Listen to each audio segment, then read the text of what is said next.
Will black sesame cheese? Nutty and aromatic, rich and full of protein. They might just be perfect for the job. I bought them raw, organic, and not stale. Nutty and earthy and a little bit like leaves decaying, but in a sweet way, not in a stinky way, in a nice way. I suppose a raw, plain taste test is also in order. So I'm just taking a pinch. They're real crunchy. I'm getting medicinal, bitter, that nutty tahini. It kind of has a black tea quality to it. So when I say bitter, it's not like offensively bitter. It's almost refreshingly bitter. It's supposed to be good for keeping your hair black, but I'm not sure if that's really true. So I've got a full pound in there. It should have, 35 grams has 6 grams of protein. I'm not doing the math in my head. Ooh, it's a really good source of iron, calcium, and a source of potassium as well. That's cool. Let's drown it. While it soaks, I'm wondering if the bitter compounds will interfere with fermentation. Will it slow or stop the probiotics from working? Only one way to find out. The next day. Why does it smell like grass jelly? Weird.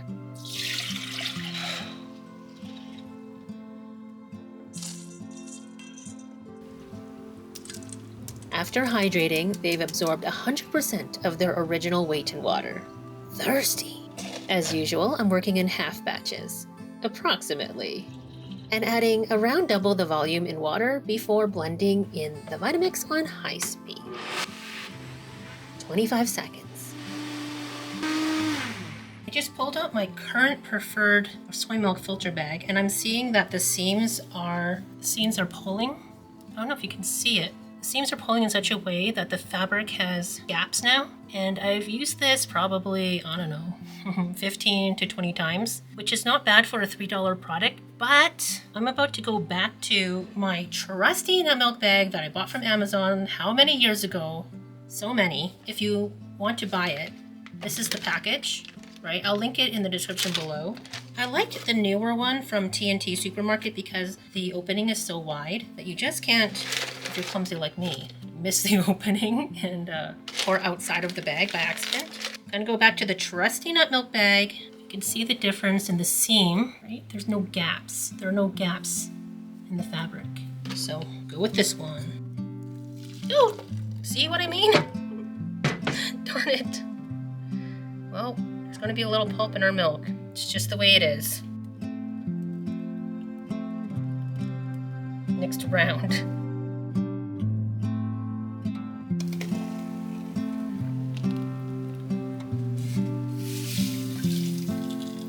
Very easy to milk. Now for the leftover pulp, 488 grams, with most of the fat, protein, and flavor removed. So what should we do with it? Comment your suggestions because we have plenty, though I already have a couple ideas to work into today's video. Looks like we have just 2 liters, might be just a tiny bit over 2 liters. Bitter hits first. Then you can taste the distinct sesame flavor. It's kind of buttery at the end as well. It's not a terrible bitter either. It's similar to coffee in the way that it's kind of refreshing at the same time. Time to cook. As per usual, I have my laser thermometer and flat edge spatula to keep things moving and preventing burning at the bottom of the pot. Based on our previous experience with white sesame milk, I don't expect a ton of stickage, but I like to be prepared regardless. Heat is on high. As it warms up, the nutty aroma is starting to fill the air, and a sheen is developing on the surface of the milk. Tiny little droplets of oil are appearing. It's tough to see on camera though, I think, and my doubts are creeping in. It's not even simmering yet, and do you see what I see? Separation. The blessing of cell coagulation strikes again. But as this starts to boil, this is giving me Dante's Peak flashbacks. You know, the movie with Pierce Brosnan. No evidence of stringy, stretchy curds like the white sesame had. Instead, this looks challenging. Like, do I want to do a taste test? My eyes say no, but my loyalty to you and this project says yes. Oh wait, a little stringy thing. Finally. So looking forward to trying this. It's nutty, slightly bitter, with the texture of old rubber bands. Despite my description, it's not that bad. It tastes and smells like sesame, which is good. As revolting as it looks on camera, I promise you, it's worse in person. This has boiled for 10 minutes with constant stirring, and now it's time to cool it down. I put this in the snow for a few minutes, so it should be cool enough now. Put that. You see that? Curds are like feeling a bit firmer. Now they're cooler. So like go ahead and go in for a little taste test. Just a little bit. It's still very soft and bitter. Wow, it's really bitter actually. Oh, and the nuttiness has really come out. Now, are the bitter compounds going to interfere with the fermentation? Don't know. I'm using the same probiotics as last time. They are vegan, by the way. We're gonna use 3 capsules today. I'm gonna pop them all out first, so I don't lose count like last time.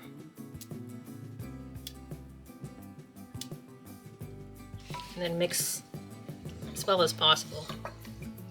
Break up any clumps of the powder. I'm gonna transfer this to a mason jar or 2. Because I need this pot. Now, I don't know if it's toxic positivity, but I think this looks like chocolate milk now. Just haven't stirred in the mix enough. Or like a cookies and cream chocolate milk. 31 degrees Celsius, just about 88 degrees Fahrenheit. It's a little bit cooler than previous batches. I'm going to stick this in the dehydrator, but with the lid on, so it's just going to keep the temperature. I once again do not have enough lids, so one of them is going to be using parchment paper. Now the friendly lactobacteria will get to work in this cozy environment. In the meantime, I'll get started on one of my ideas to use up our leftover sesame pulp. Starting with vegan butter, which is an emulsion of different fats and water and attempts to replicate the behavior of dairy butter when cooking and baking, which is what makes it different from straight vegetable shortening or your typical margarine.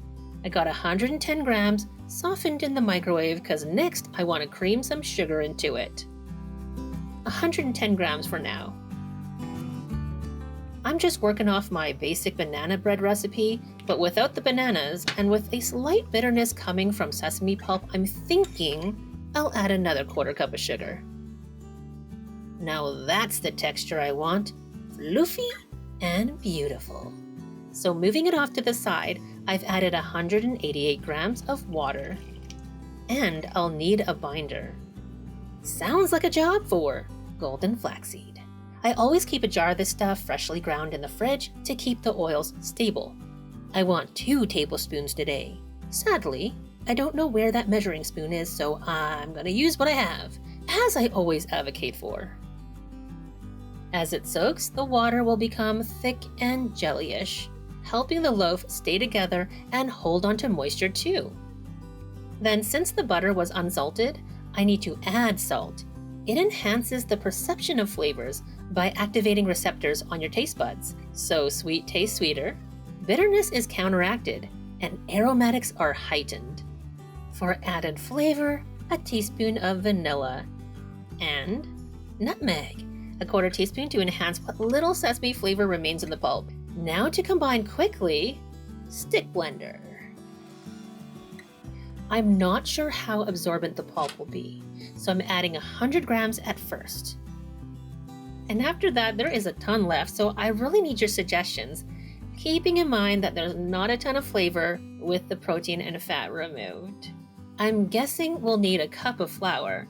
I'm using all-purpose, 125 grams. It's like a yin-yang symbol. I didn't even try to do that. There.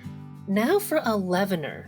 I'm using baking powder. It has 2 chemicals that do nothing when dry, but when wet, they create carbon dioxide bubbles, tiny pockets of gas lifting up the batter as it bakes. I'm using 1.5 teaspoons and just hope it's enough. I feel like I'm forgetting something. Looks like cookies and cream. This batter is very soft, very loose. I'm gonna add a little more sesame pulp since we have so much. I'm gonna go in loose 1/4 cup. That's 28 grams. Stir it in. Yeah, I think that's good.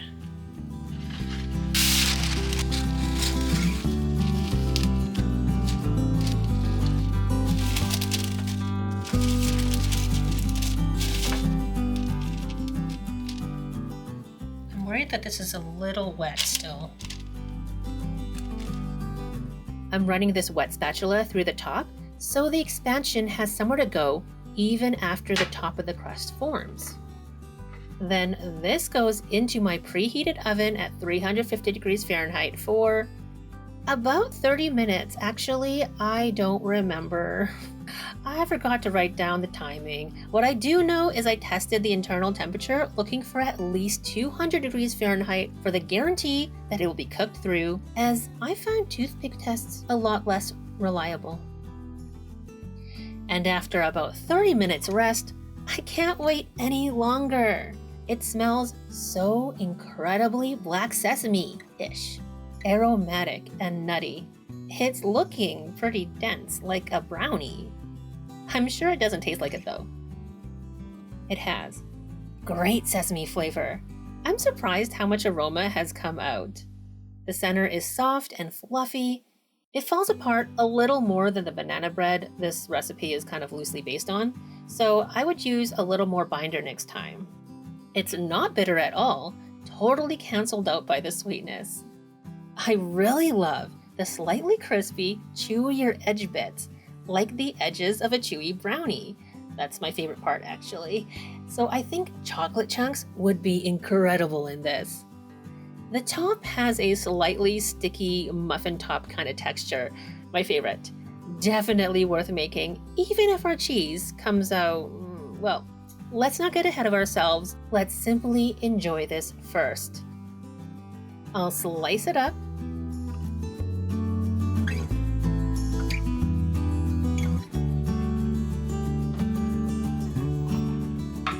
And keep these lids off until it really cools completely, and then I'll put these in the fridge. The next day, it's time to taste how our black sesame fermentation went. I can't wait, can you? Gross. It just looks so bad. It just looks so swampy, so natural, so earthy. It's so wrong.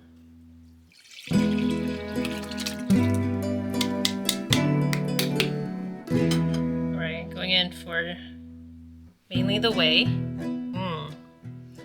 It's actually a very clean taste, believe it or not. Where do I place this tang level? It's just barely tangy yogurt tang, you know? It's not very tangy. Mild nutty flavor, and it is a little bit bitter in the background. And now for the really appetizing part, guys. Going in for the curd itself. Oh, that's disturbing. The creamy part of the curd is very creamy, like it just melts in the mouth. And then there's like the meaty, stringy bits that are like woven into the curd, and that's kind of tough and brittle, kind of like, I mean, I've never put an old rubber band in my mouth, but you know how when when rubber bands are so old, they just they stretch until they disintegrate? The mixture of the bitterness plus the tang plus this melt in your mouth texture, it's disturbing. Let's get the other set of curds in. That is so disgusting looking. How to make this more visually appealing? Press it. I'm going back to my favorite tofu press this time. We have made some interesting looking tofu and yogurt. I mean, we've had some pretty horrible yogurt experiences. Cheese thus far has been pretty good. This is the only one that looks really terrible. All right, I'm gonna press it until it's pretty solid, hopefully. And then we're gonna salt it and, we're gonna just proceed and ignore how horrible this looks. Other than its swampy appearance, I have other concerns with this cheese because how are we gonna know?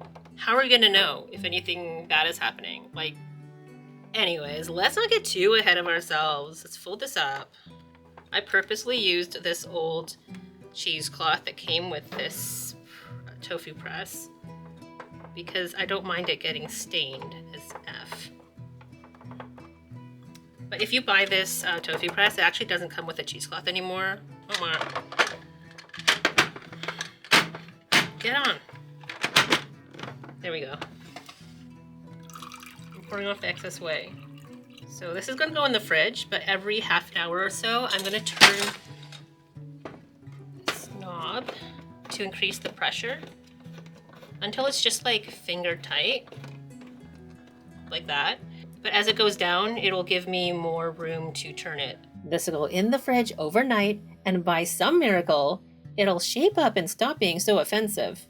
In the meantime, I still have plenty of black sesame pulp to use. We already did sweet, so let's go savory and dip into my basil collection, which has gotten pretty wild. First, I'll reserve 1 cup of black sesame pulp. For the rest, I'm just gonna dry it.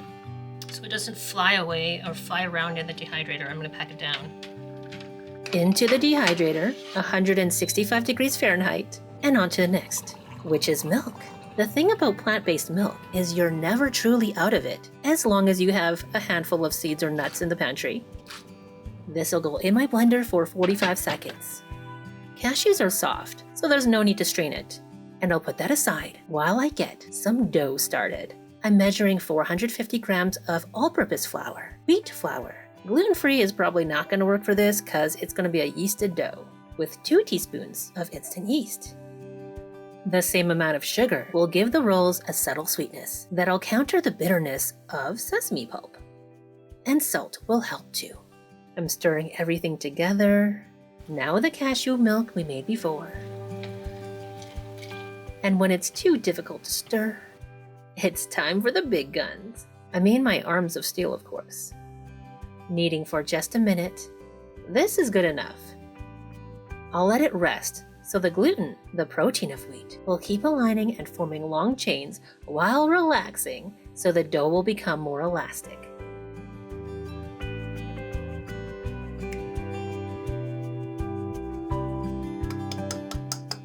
I gotta cut down this garden. We have Thai basil, which is kind of licoricey, cinnamon basil, which has a warm cinnamon scent along with your typical basil aroma. Then regular basil, Marseille basil. Marseille basil is more green, and a little bit lemony. I won't touch my little red basil or my holy basil. So I think we'll go for cinnamon and Marseille basil, as well as the top of this regular basil.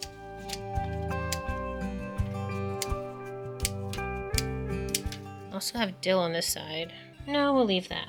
Just basil. After washing and drying, this is 6 grams of basil leaves. Also need some salt. That's the super fine stuff, so it's really like equivalent of probably half a teaspoon of regular salt. Seems like I might need more. A little bit more. And I'm going to need a little bit of vegan butter. I would have just used olive oil, but I don't have any right now. Now to mix. It smells so fresh, so good. The basil and garlic is gonna go great with this sesame aroma. Gotta admit, this is a bit of effort because I didn't soften the butter enough beforehand. But that's okay. Every bit helps with building my arms of steel. It's been 45 minutes since we last saw the dough, and the yeast has clearly done its job, consuming sugar and starch, burping out carbon dioxide, along with other metabolites that add to the bread's flavor, and inflating the dough to about triple its original volume. I'll get a little flour on the table, not too much, and flatten the dough. I want a very large rectangle, so I'm going to set it up first by folding in the edges and pressing down.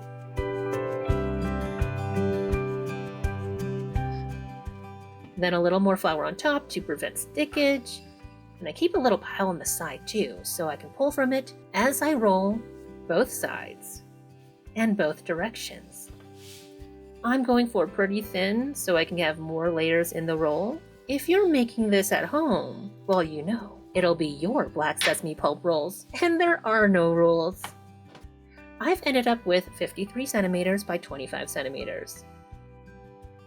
Now for the messy bit. I'm trying to distribute the filling evenly. then smoosh. And roll it up like a cinnamon bun, which I have a lot of experience in. I used to make them a lot back in the day for every potluck, every bake sale, gooey, classic, puffy cinnamon rolls. Then for the holidays, fruity cranberry rolls with orange and marshmallows. And quite often for dinners, tomato rolls, garlic rolls, even keto rolls. But black sesame pulp rolls with garlic and fresh homegrown basil, can't say that I ever did. But will they actually be good? To find out, we need to let these rise again. After 30 minutes, they've puffed up. But I'm greedy, I want them even more puffy. So a half an hour later, yes, this is what I like to see, filling the casserole dish out nicely. You know what else is nice? 1 part pure Canadian maple syrup with 2 parts water. Mix it up and we have a light syrup wash that goes all over the tops of the rolls. The sugar content will help them brown in the oven and become more beautiful. Plus the touch of maple sweetness will counter the black sesame bitterness. I just love it on all sorts of breads actually, whether they're meant to be sweet or savory. And these are going in my preheated oven at 350 degrees Fahrenheit or 177 degrees Celsius until they bake up beautiful golden brown. In the meantime, I just want to check on our cheese. Usually I press them overnight for maximum firmness, but let's see if that's been unnecessary this whole time. It's 2:53. It's been 4 hours since we started pressing, and... Oh, maybe I should press it for overnight. It's still pretty soft. Okay, fine. I guess overnight is better. How about the rest of the black sesame pulp? It feels pretty dry already. Might even be ready to be jarred up. But first, let's do a taste test. Tastes even less like something. It tastes like nothing. Oh no, I'm feeling some moisture. I'm gonna crumble it up, put it back in the dehydrator, but turned off. Just let it air dry, but protected from the elements. Back to the rolls. It's been 40 minutes, and they look and smell wonderful. Mainly of warm toasty garlic and basil, the sweetness of fresh baked bread, and nuttiness. I waited a few minutes, but it's still pretty hot when I go in for a piece. The top is crusty, and the inside is soft and tender, savory and delicious. I was a little worried that the black sesame pulp was going to be too dry, but it's good. A little bit crumbly for sure, but not too dry. The vegan butter was a good call. The subtle sweetness gives it an Asian bakery vibe. This is next level garlic bread. I've written everything down so you can make this too if you find yourself with a bunch of black sesame pulp to use up. Link will be in the description. The only thing that could make this better would be some savory cream cheese topping, which I'd love to make too, but I'm sure you're more curious about the black sesame cheese. It's day 3 and time to unbox and prepare it for further aging. It's really flattened out. Remember it was about 4 centimeters high going in? Now it's half that. There's a little bit of whey. Let's do a whey taste test. Tangy and bitter. Now that's less disturbing because it's giving like black tea kind of bitter. It's still soft. It's a little firmer than yesterday, but it's still a bit soft. Oh, wow, that reminds me of something. It wouldn't be so bad if it was uniform in color, but it's not. The feel is like wet clay when you're at the pottery wheel. That's what this feels like. And looks like. That is so challenging. I can see some color variation. Darker spots, and that's where some air could possibly get through. And this might be oxidation. It might be something not so great. I don't know. I'm gonna taste test the edge, which has all the different colors. I don't want to, but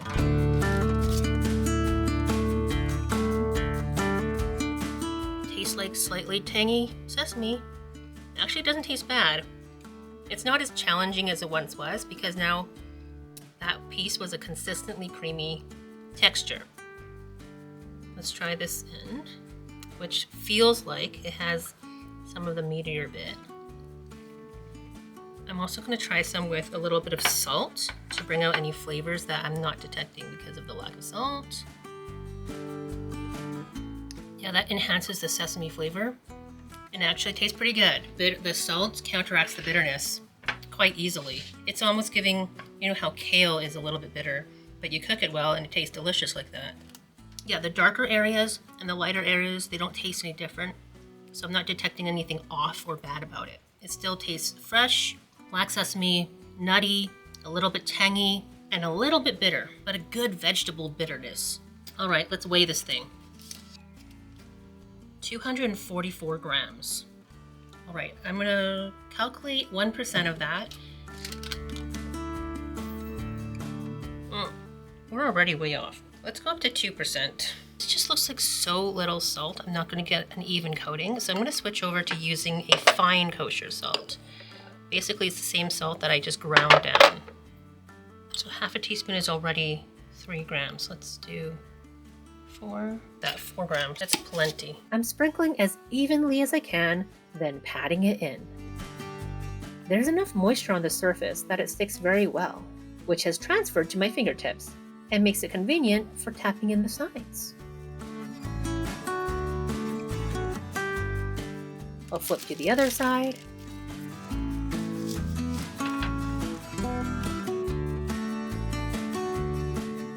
With all sides evenly covered, I'll flip again. I'm pretty surprised at how far this seemingly tiny amount of salt is going. And what's nice about the dark color of the cheese is I can see exactly how much coverage we have, even or otherwise. Looks good to me. Ready for the dehydrator. And here we have yesterday's sesame pulp that should be ready to be taken out. Because the cheese is so delicate right now, I'll keep it on the parchment and set the machine for 98 degrees Fahrenheit as usual in this series. Meanwhile, the dried pulp is, in fact, dry. I'm just going to store it in this container for now. Maybe I'll grind it down and sift to make black sesame pulp flour later, or maybe you'll give me a better suggestion in the comments below. It'll be here, ready and waiting. 5 hours later, back to our black sesame cheese. A thin skin has formed enough that I can flip it, take off the parchment, and set it back on the sterilized bamboo mat. A lot of the salt has soaked into the cheese, even though you can still see patches, and the color has deepened. It's been like 24 hours. In that time, I flipped it a couple of times and then turned it 180 degrees a couple of times. The outside is it's dry to the touch, a little bit bouncy, but still like on the softer side, like I can feel like it's pretty delicate. There is oil coming out from the surface. What's interesting about the edges here, it looks like salt. It doesn't look fuzzy like mold. Yeah, it looks like the other parts that are like just salty, extra salty. Let's weigh it. 200.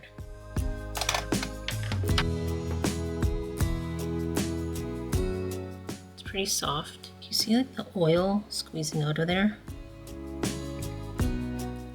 And the color variation. We have black and then a grayish color as well. Let's get a slice. That's such a weird texture. Crumbly. That's very sesame. Creamy. The edge bits have a bit more like, almost like a crispness to it. There's those two textures again, creamy and meaty. Despite how that doesn't look super appetizing, but it's actually pretty tasty. Not too bitter. Just a little hint of it in the background. Nutty, just the right amount of saltiness. And it doesn't taste tangy either. And it kind of does give cheese. It has like a buttery aftertaste. It's very rich. It's leaving oil all over my fingers. That's pretty tasty. But is it cheese board worthy yet? Maybe. The cheesy umami is there, but it is still very subtle. So I'm gonna salt the cut sides, get it back on the bamboo, and in the dehydrator for another 24.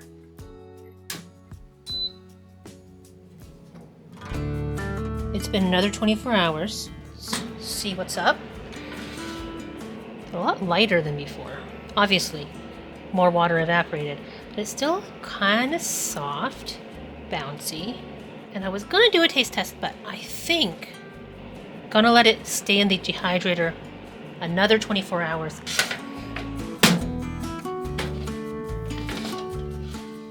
They're so small now. Feeling a little bit of squishiness still. I do want to have this dry for a longer time, actually. Or maybe it will solidify more if it's chilled. So maybe we should age it the rest of the way in the fridge. I don't know. What do you think? I think we should weigh this. So we have like 6.3 ounces or 178 grams. Internally, it looks pretty similar to before. We still have some colored variation or shade variation. The texture is crumbly and oily. But in the mouth? Intense black sesame, nutty flavor, subtle cheese funk, and texturally, it's a mix of crispy edges, creamy curd, but also threads of that denser, chewy texture throughout, which is slightly confusing. I think it's ready to just put in the fridge, age it for a few days, and then see what happens. Should I salt the cut edge? I think I should. Dab it on. Dab. I don't want too much, you know. I think it'll be interesting seeing how the texture changes once we refrigerate it.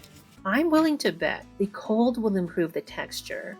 And I'm just curious to see if cold fermentation changes this flavor very much. So I waited as long as I could. It's been 11 days in the fridge, 17 days of this project, and our black sesame cheese is black. Yes, I've taken a little edge piece already, I couldn't help it. But let's taste it together. It's easy and smooth to cut through. The texture appears kind of oily, dry, and crumbly. It's very dense. Though it looks dry, it feels creamy. We still have those two textures in there though, dense and creamy versus dense and chewy, almost meaty. The flavor is distinctly sesame, but deeper, nuttier, decadently delicious. But no big boost in umami. Instead, the fermented quality is still very subtle, as is the characteristic black sesame bitterness. This isn't a dairy cheese knockoff. It's its own luxurious thing. Now on bread. That really brings out the cheesiness. Buttery and cheesy notes are being brought forward this way, and now I really think it's cheese board ready. Maybe even as a feature. Maybe add some plain black sesame as a fun comparison. The raw seeds are way more bitter, much less full nutty flavor, but they have a lovely crispy crunch. Might be fun to have some fresh sesame curd on the block too, like do a sesame cheese progression for your next exotic vegan cheese party, if it's worth it to you. The total block before cutting tasters was 180 grams, from 455 grams of whole seeds. I bought the 1 kilo bag for $17.99 Canadian, which is also its current price. On the US Amazon site, a similar bag from Anthony's is the same price in US dollars, and it makes it $4.09 for the seeds that we used. Let's say $3 for the vegan probiotic capsules.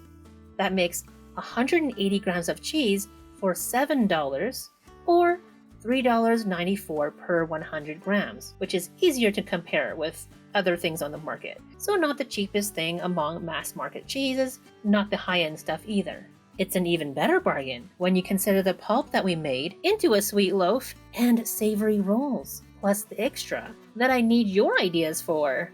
I would certainly make this again. I really want to try a larger size and perhaps increase the salt concentration to boost the flavor even more. However, for now, I'm working on the white version. And spoiler alert, it's going great. Thank you so much for watching, my friend. Please let me know your ideas on how I should use this black sesame cheese, what else I should cheese in the comments below, and subscribe if you haven't already for more plant-based experiments. Bye for now.